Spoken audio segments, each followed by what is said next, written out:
Hey guys, hope you're doing well. Thanks for watching today's video.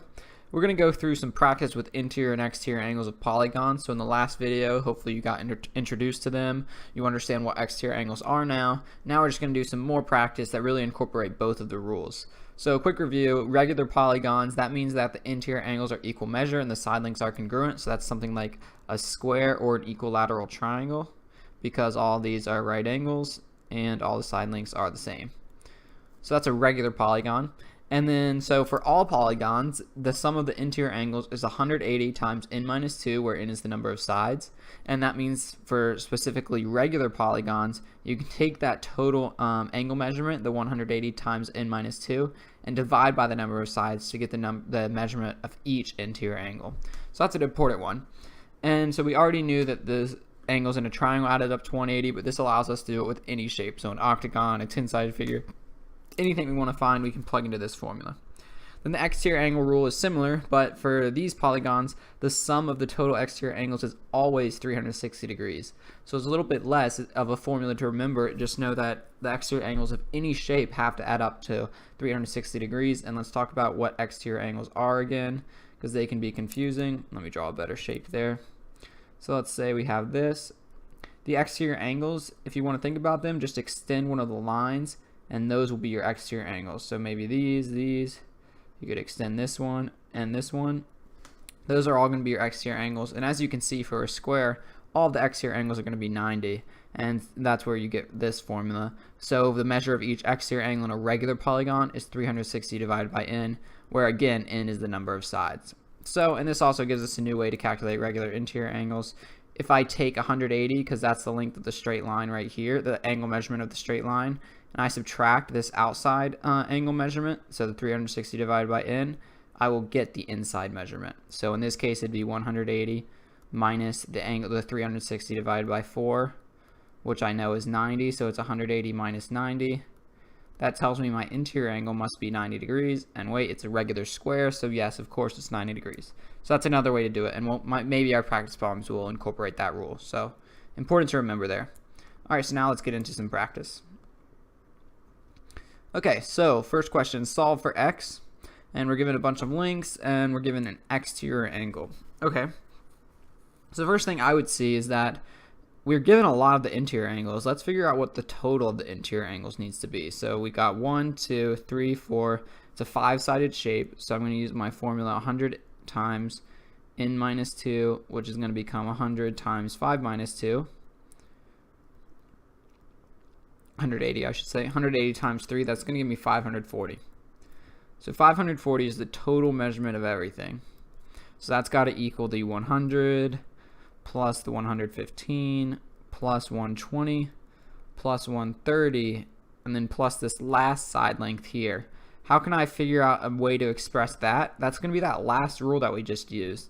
This idea that I can do 180 minus 360 divided by x, or divided by the n, but that's the exterior angle. It's 180 minus the exterior angle, but the exterior angle is not 360 divided by n this time. Remember, that's only for regular polygons. Here, our exterior angle is x. Exterior, I think I spelled that right, angle. So that angle is 180 minus x, and that's what we're going to plug into our formula. So now plus, and I'll put it in parentheses, 180 minus x.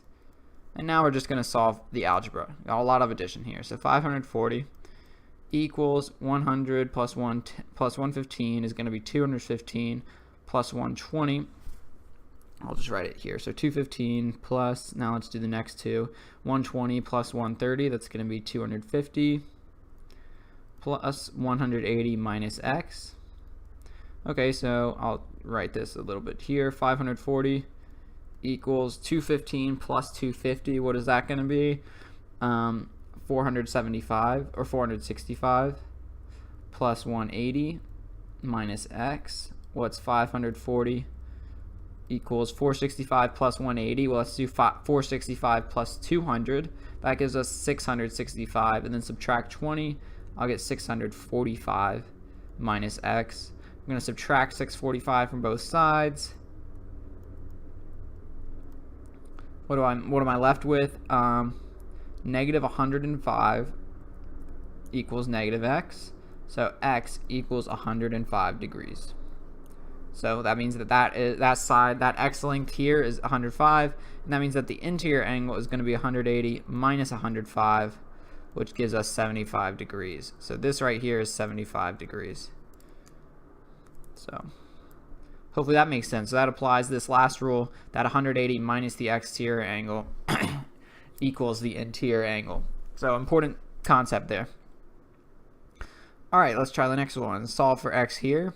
So this one's a little bit easier because now we just have a bunch of x's and we have the interior angles, but we don't have anything to do with exterior angles. All it is going to be the interiors. So let's figure out what they all need to add up to. This is a 1, 2, 3, 4, 5, 6. This is a hexagon.